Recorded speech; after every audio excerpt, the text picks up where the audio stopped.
por igual y por eso todos estamos preocupados por solucionar el problema del cambio climático. A largo plazo el cambio climático nos va a afectar a todos porque el único mundo que tenemos para vivir es este. A corto plazo hay especulaciones en términos de que, bueno, no necesariamente a mí me va a afectar tanto como al otro y que de alguna manera yo puedo conseguir algún tipo de, digamos, postergación de ese problema para mí respecto de los demás. Es ahí donde aparece una fuerte heterogeneidad. No solo en las responsabilidades de haber llegado a la situación actual, como vimos antes, o sea, no todas las regiones tienen la misma responsabilidad de haber llegado a la situación actual, sino también hay una fuerte heterogeneidad geográfica, o sea, no necesariamente los impactos tienen la misma magnitud en todos lados, no necesariamente los impactos tienen la misma magnitud en los distintos sectores socioeconómicos, no todos los impactos tienen la misma magnitud para los distintos grupos sociales asociados con esos sectores socioeconómicos. O sea, esto más allá de una diferencia o un conflicto norte-sur geográfico, en realidad es un conflicto norte-sur sociológico, porque hay parte del norte que tiene su sur, el huracán Katrina lo demostró, y hay parte del sur que tienen su norte, porque las élites privilegiadas de nuestros países tienen consumos que son como los de los jeques de Arabia. Al interior de cada uno de los países también se va a dar heterogeneidad.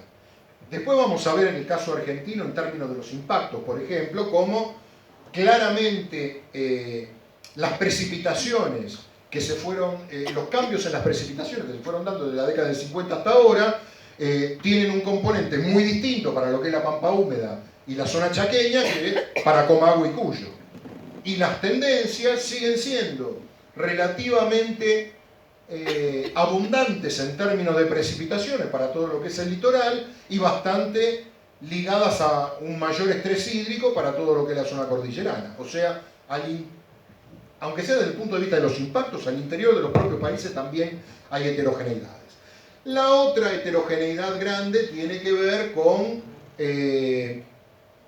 los grados de vulnerabilidad de los distintos sistemas, de los distintos sectores y de los distintos grupos sociales. Vamos a ver después que la vulnerabilidad depende de muchos factores, es una interacción entre distintos factores, pero a priori, como para tener una idea, vamos a decir que la vulnerabilidad no solo depende de la magnitud del impacto, depende también de la exposición, o sea, de cuántas cosas tengo yo en términos de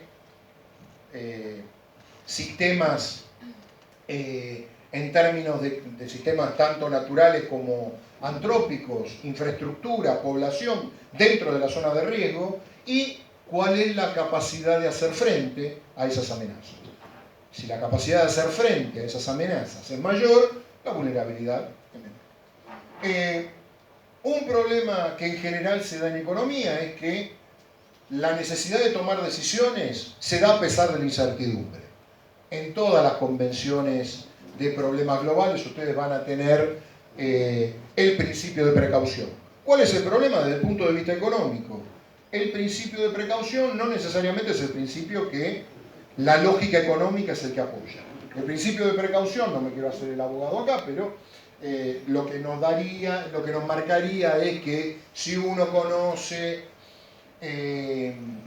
una causa actual de un problema que en el futuro puede llegar a tener una magnitud difícil de mensurar o que sea catastrófico, lo más racional es actuar sobre las causas actuales a un costo razonable para evitar ese, digamos, impacto difícil de mensurar en el futuro. La lógica económica, ¿qué me dice? No, todo aquello que pasa en el futuro vos lo tenés que descontar por una tasa de descuento. Y si el valor actual de llevar a cabo una actividad implica un costo mayor que el valor ese futuro descontado, no te conviene llevar a cabo la actividad. Bueno, por eso, digamos, desde el punto de vista del tomador de decisiones tampoco es fácil, digamos, esta aplicación en la práctica del principio de precaución. desde el punto de vista de, a ver, alguien que está pidiendo un sacrificio hoy para algo que mañana no sabe si va a pasar, los dos errores que puede cometer son pedir un sacrificio hoy para algo que no pase, o no hacer nada hoy para algo que sea una catástrofe en el futuro. Bueno, en general, muchos tomadores de decisiones prefieren equivocarse, digamos, de la segunda manera y no de la primera. ¿Por qué? Y bueno, porque el impacto sobre su propia continuidad o sobre su propia supervivencia de equivocarse y pedirle un sacrificio demasiado importante a la gente hoy puede, digamos, terminar en que deje de ser tomador de decisiones. La otra cuestión, en general, la plata sale siempre del mismo bolsillo. Entonces, la mitigación va a implicar un sacrificio de recursos. Un sacrificio de recursos que muchas veces, ante la existencia de intereses que son, digamos, conflictivos, puede implicar, digamos, que ciertos actores tengan un poder de respuesta que, de alguna manera, me veten esas medidas que yo quiero aplicar. Y esto también me puede llegar a llevar a un conflicto entre adaptación y mitigación. En algunos casos, claramente, hay una sinergia. Si yo estoy hablando de medidas de eficiencia energética, estoy, digamos, al mismo tiempo que me estoy adaptando, estoy de alguna manera limitando las emisiones. Si yo estoy hablando de los nichos que puede ocupar las energías renovables, también, digamos, hay cierta sinergia. Pero en muchos casos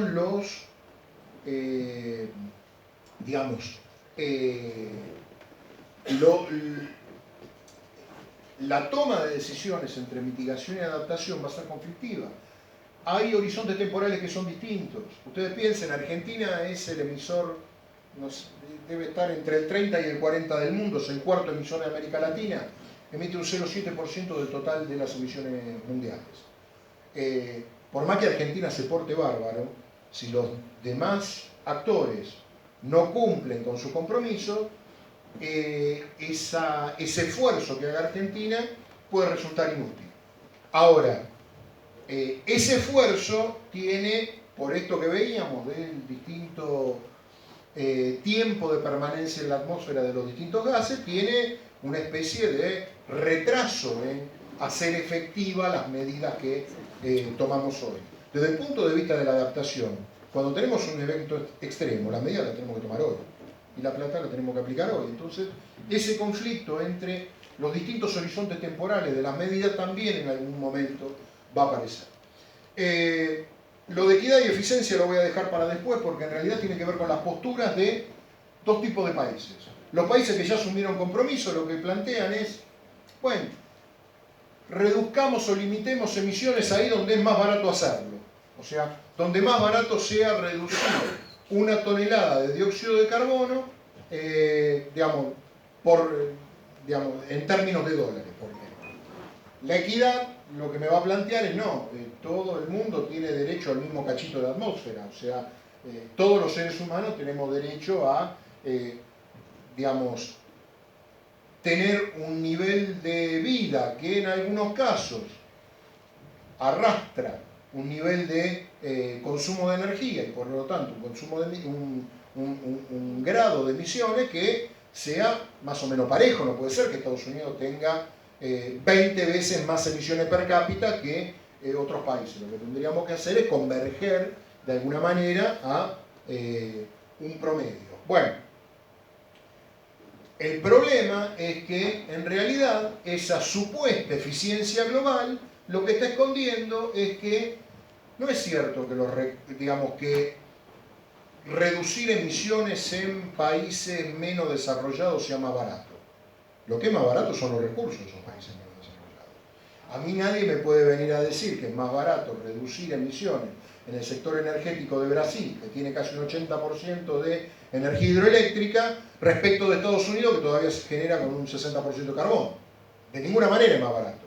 O sea, esa ventaja o no económica va a depender no del nivel de desarrollo del país, de la línea de base, del punto de partida, de dónde estoy partiendo.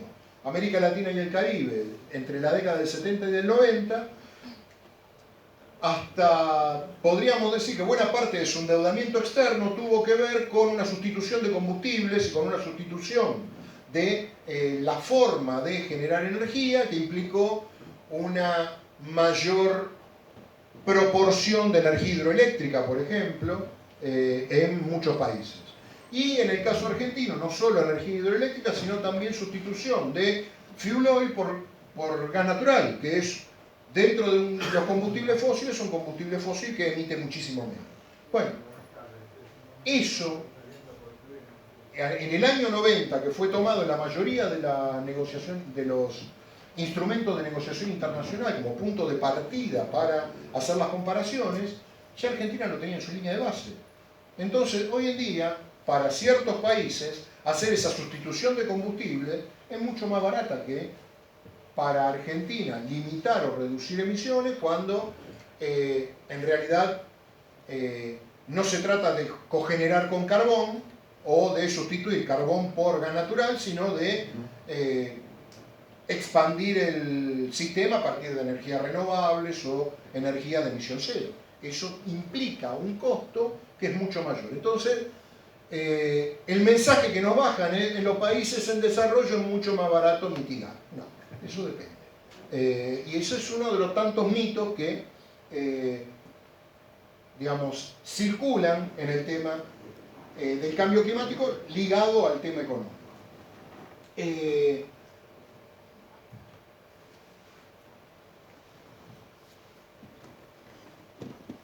Bueno, esto de que muchas veces para la toma de decisiones es necesario tener una monetización o un valor económico, implica un riesgo.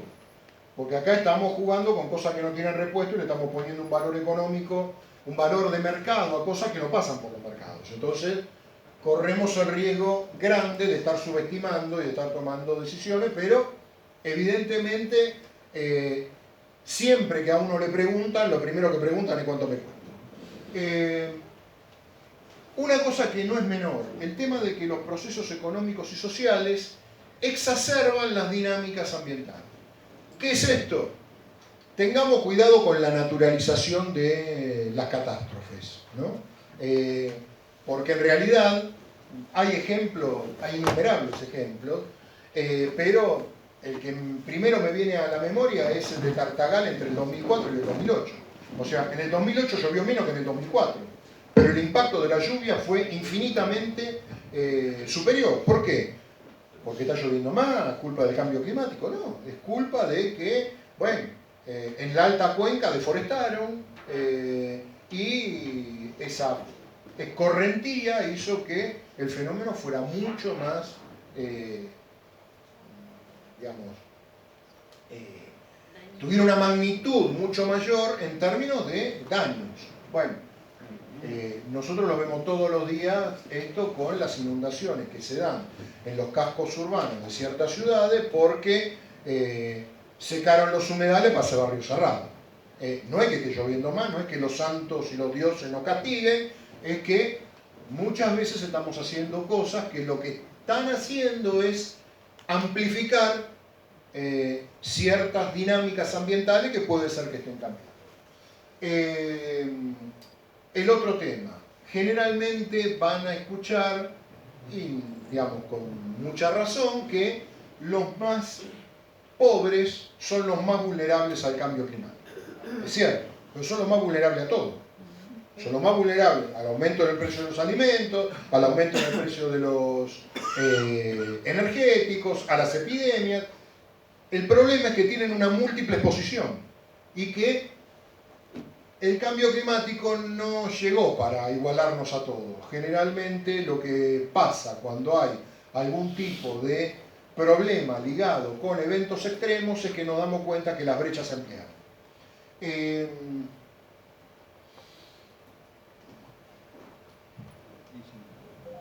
¿Cómo?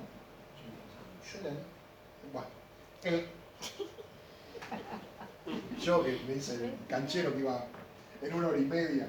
Bueno, esto tiene es una evolución de cómo se fueron dando las emisiones en los distintos bloques de países, en algunos casos países, y ahí ustedes van a ver que hay dos componentes que son un porcentaje importante de las emisiones, deben ser como el 10%, que tienen que ver con el transporte marítimo internacional y el transporte aéreo internacional.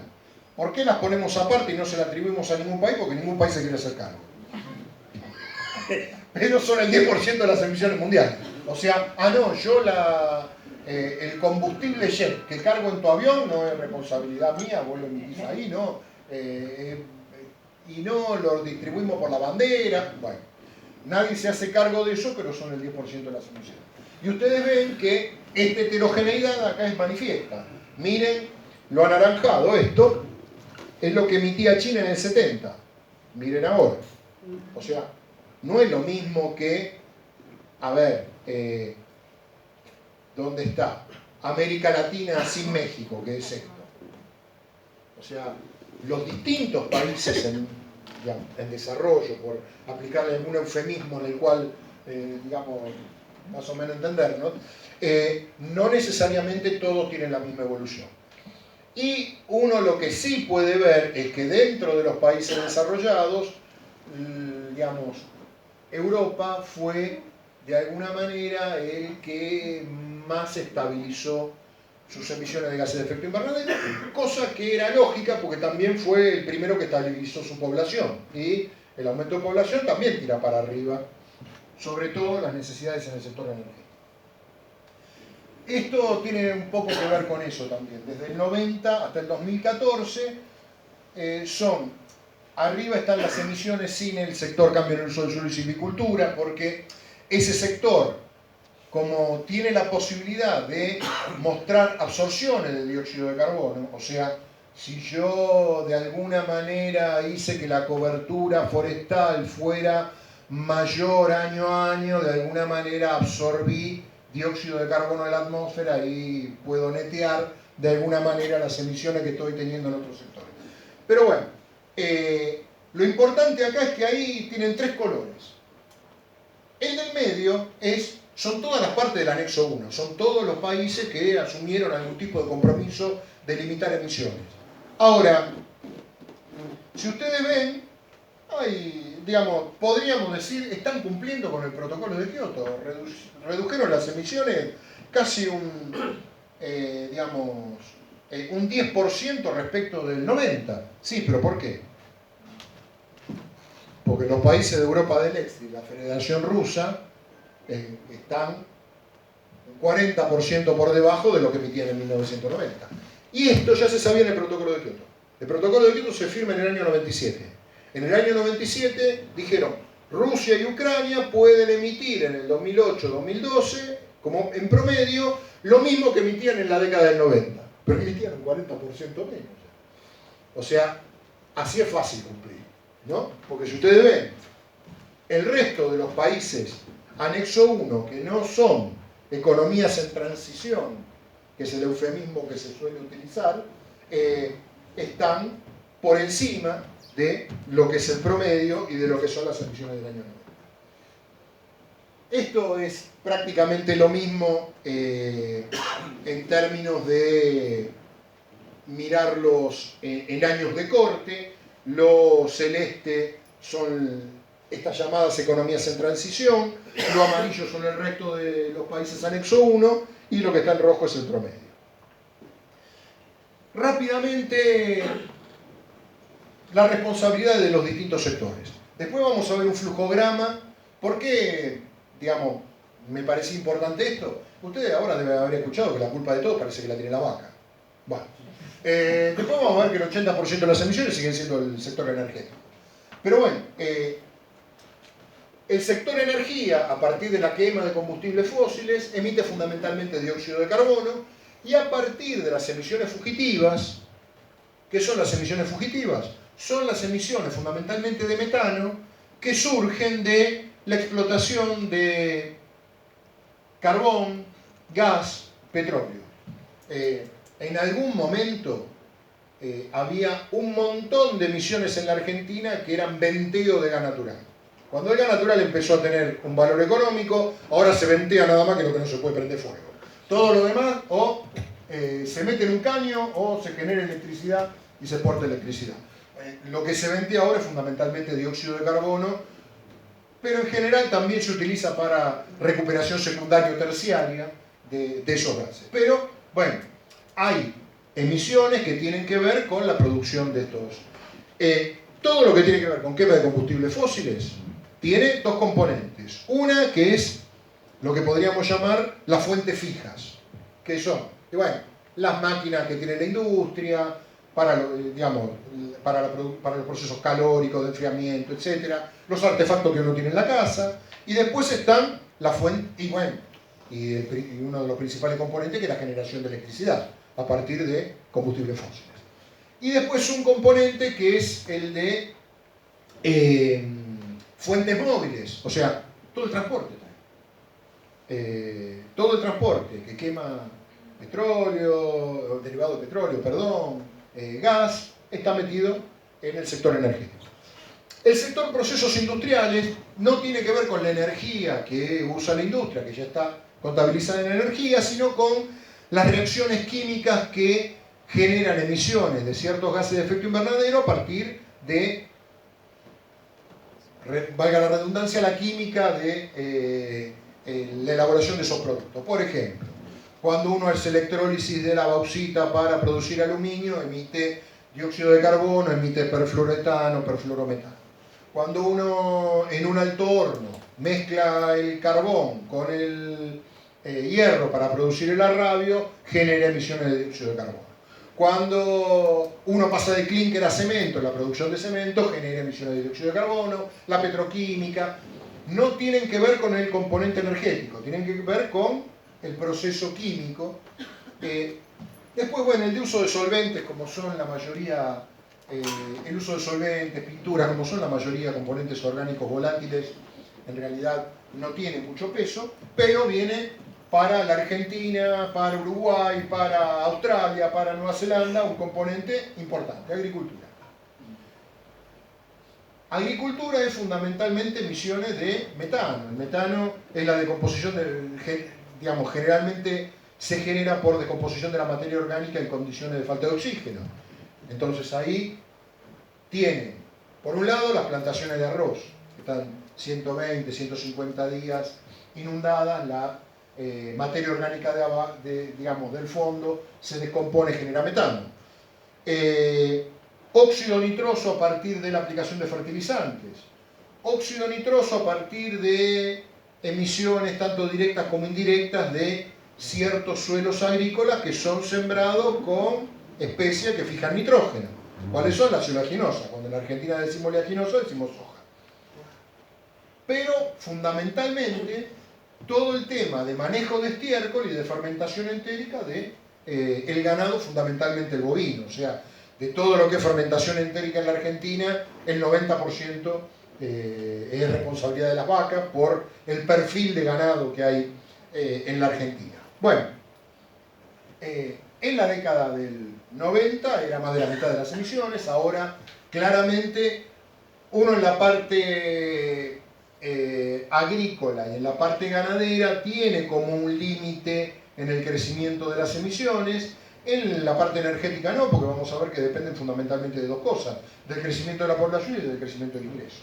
Entonces, a medida que va pasando el tiempo, el porcentaje de emisiones correspondiente a energía es proporcionalmente mayor que el correspondiente a todas las cuestiones ligadas con lo agropecuario.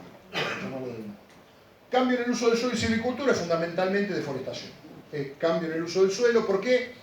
Porque en general se supone que, por ejemplo, cuando uno consume leña para, digamos, calefaccionarse o para cocinar alimentos, es muy difícil contabilizarlo en el sector energía. ¿Por qué? Y porque en la mayoría de los países la leña no es un producto que pase fundamentalmente por los mercados. En general se toma directamente y es mucho más seguro tomarlo desde el punto de vista de qué pasó con el bosque entre el final de un periodo y el final de otro, que tomarlo en el sector energético. ¿Qué se supone? y que todo lo que no está aprobado que se use para construcción o para muebles se quema. Que es en realidad lo que pasa cuando se deforesta, la mayoría de las veces se prende fuego todo. El sector residuos. Bueno, también fundamentalmente metano y óxido nitroso, producto de la decomposición de la basura en los rellenos sanitarios o en los basurales a cielo abierto. Y las aguas residuales que, dependiendo del componente de proteína que tenga la alimentación de esa población, también va a tener un componente de emisiones de óxido nitroso.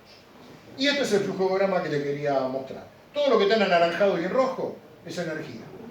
La parte de arriba transporte, lo que está en rojo, en anaranjado más fuerte, es generación de electricidad, y después están el resto de los sectores, el sector residencial. Lo que está de aquel lado son los gases, o sea, el 77%, casi el 80% es dióxido de carbono. Lo que está en verde es cambio de uso del suelo y silvicultura, lo que podríamos llamar deforestación. Esto está actualizado con 2 años de diferencia por el WRI, porque en general los países este año están presentando el inventario de gases de efecto invernadero correspondiente al 2017. Esto es agricultura. Y ustedes ven que ahí ya el componente es fundamentalmente de metano, un 14%, y de óxido nitroso, un 8%. O sea, ojo con echarle la culpa de todo a las vacas, porque es la mitad de esto. Es el 5,1% del total mundial. Y como decían los chinos, bueno, las emisiones del sector agrícola son emisiones para alimentación, las de energía son emisiones para el confort. No me las cuentes igual. Pero bueno, un poco viendo los datos duros de cómo el mensaje a veces es otro, ¿no? Esto tiene que ver con las emisiones en la Argentina. Me quedan 15 minutos para cumplir con la hora y media. Energía, agricultura, ganadería, silvicultura. Ustedes ven lo que les decía antes. En el 90 el peso de agricultura era mucho mayor, ahora el peso de energía ya es más de la mitad. Y a medida que vaya, digamos, a medida que vaya avanzando el tiempo, y bueno, podemos aumentar los rendimientos, pero los 42 millones de hectáreas disponibles para la agricultura son mucho más inelásticas que el aumento de el ingreso y de la población y la posibilidad de seguir consumiendo energía. Y ustedes ven cómo también acá no se nota tanto porque el sector agrícola lo plancha un poco. Pero miren el 2012. O sea, el sector energético también está íntimamente ligado a cómo se desenvuelve la actividad económica. Ustedes van a ver que cuando veamos solamente la parte de energía, en el 2001, 2012, así, después. Estos son datos en realidad posteriores a la tercera comunicación nacional, son el segundo informe de actualización que presentó Argentina en el 2017, donde tienen, bueno, acá tendríamos que sumar, digamos, los distintos componentes dentro de lo que es el sector energético. Ustedes ven que transporte es una parte importante, industrias de la energía tiene que ver con la generación de electricidad y con los consumos en petroquímica, o sea, de todas aquellas industrias que lo que hacen es producir energía de distintos tipos. Lo que es industria manufacturera y construcción es un 11%, después ven que emisiones fugitivas en un país que es productor de petróleo y gas, digamos, tiene algún tipo de relevancia, y el otro 24%, acá está todo lo demás. Está fundamentalmente el sector residencial, o sea, cuando prendemos la cocina y prendemos la hornalla, cuando prendemos el termotanque, estamos de alguna manera consumiendo combustible fósil. Obviamente, si yo prendo la lamparita, eso está acá. Usar electricidad no genera emisiones de gases de efecto invernadero, pero producirla sí, si yo estoy quemando combustible fósil. Y, a ver,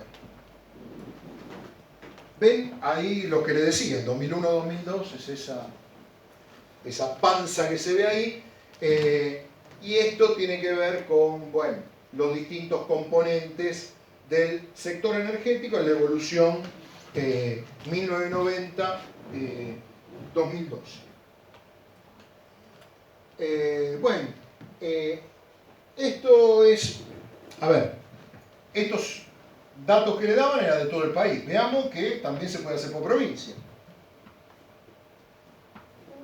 Esto es la provincia de Buenos Aires, es el inventario que se hizo para la provincia de Buenos Aires para el año 2012, donde ven que energía, digamos, es el principal sector, obviamente agricultura y ganadería, y como veían antes, a ver, energía es prácticamente todo, dióxido de carbono, agricultura y ganadería tiene componentes importantes de los otros dos gases, de metano y dióxido de nitroso. Pero también se puede hacer para un municipio.